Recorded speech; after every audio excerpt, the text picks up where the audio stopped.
Hi, my name is Lil and this is Leah. He reads chapter 7.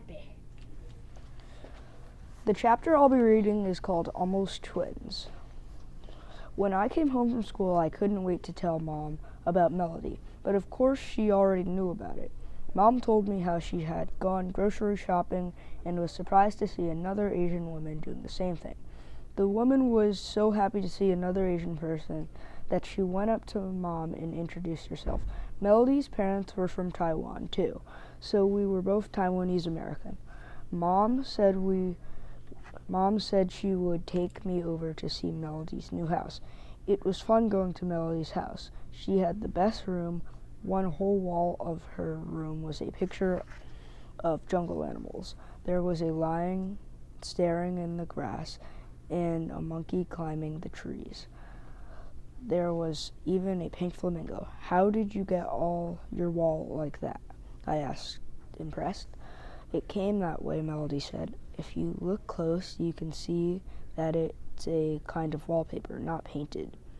I looked really closely and I could see a tiny line down the side. It was like a huge ceiling to floor poster. We tried to draw all the animals in Melody's notebook. I couldn't copy the line very well, but Melody thought my elephant drawing was exactly like the one on the wall. Melody's brother Benji and Felix came in and drew too. We drew Melody riding the giraffe and Felix swinging from a vine. Benji and Felix weren't too bad for boys. After Benji drew himself feeding bananas to the monkey, he said, "I'm hungry. Let's go get some real bananas." That's when we realized we were all hungry, so we went downstairs to eat. In my house, Mom always had cookies or chocolate, or cheese and crackers in the cupboards. If we couldn't have those, there was always fruit in a can that I could eat too. But Melody didn't have any of those things. Mom told me Melody's mother was very nutritious, so in the cupboard there was only rice cakes that tasted like paper. There was salt on them, but there weren't any bananas. "Don't you have any candy?" I asked. "No," Melody said, "but we have vitamins. They're kind of sweet." So we opened the big jar of vitamins. There was a big letter C on them. They were thin, flat, and tasted like oranges. They were pretty good. Not as good as candy, but still yummy. We all sat on the floor eating vitamins. Melody's mom came into the room and was surprised to see us around the vitamin jar. She seemed a little upset with us. I didn't know why. I thought she would be happy that we're being so healthy. "What are you doing?" she said. "You shouldn't be eating vitamins like that." "We were hungry," Melody said.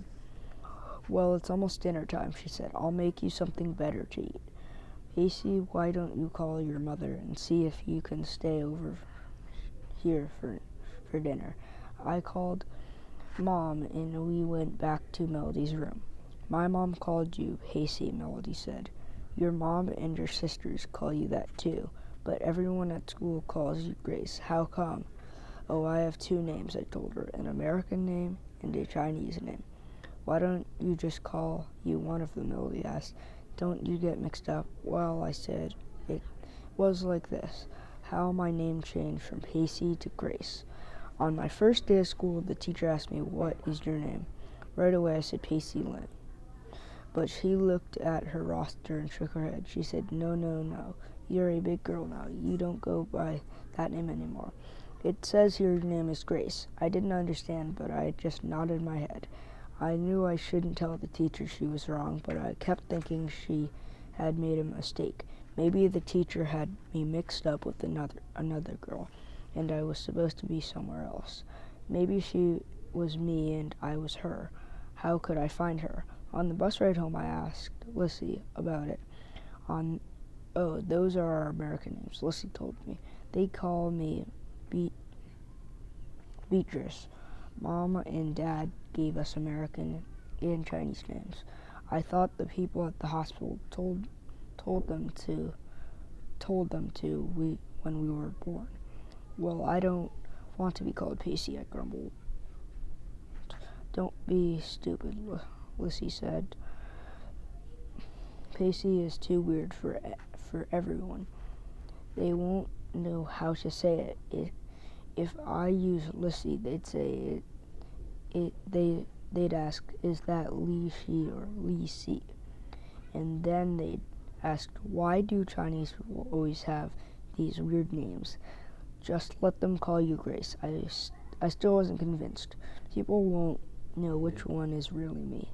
Look, Lissy said, it's like egg foo young. At home, we call it foo young dun, but at the restaurants, they call it egg foo young, so it's easier for Americans to say, but it's still the same egg pancake.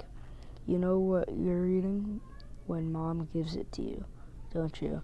And you know what to order at the restaurant. It's not that hard. So now I finished. Everyone at school calls me by my American name, and everyone at home calls me by my Chinese name. Well, Melody said, I guess it's kind of cool. It's like a nickname. But do you want me to call you Pacey or Grace? I thought a moment. I call myself both names, I said, and we're almost twins, so you can call me both, too. The keyword is cookies.